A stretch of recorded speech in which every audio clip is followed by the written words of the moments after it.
আমাদের দেশে বিভিন্ন ধরনের রঙিন তরমুজ পাওয়া যায়। রঙিন তরমুজ চাষ করতে গেলে মালচিং পদ্ধতি ও মাচা পদ্ধতি অনুসরণ করতে হয়। আমাদের দেশে এখন 3 রকমের রঙিন তরমুজ পাওয়া যায়: হলুদ, কালো এবং সবুজ। জাতগুলো হচ্ছে Madhumala, black king, yellow bird, আরও অনেক জাত রয়েছে।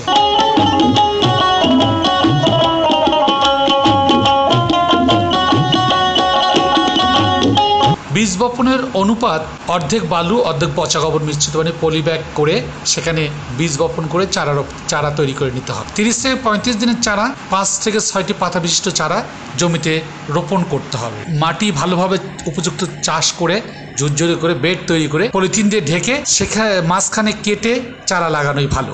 পরিবেশ বান্ধব মালচিং পদ্ধতির মাধ্যমে 9 মাস পর্যন্ত এই তরমুজ উৎপাদন করা সম্ভব।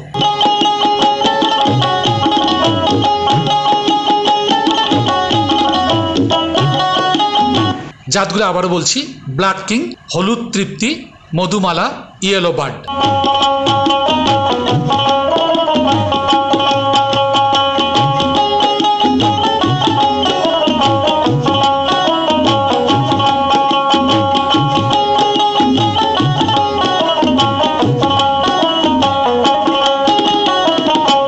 বাজার মূল্য অনেক বেশি।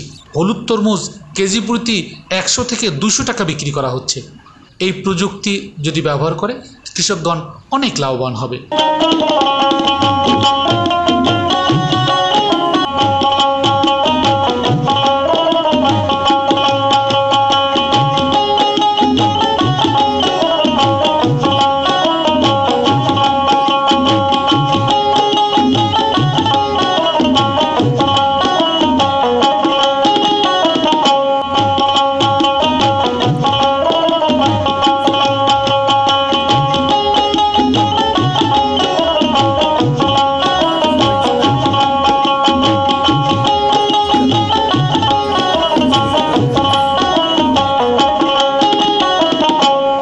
তরমুজ মাটিতেও বেড করে চাষ করা যায়।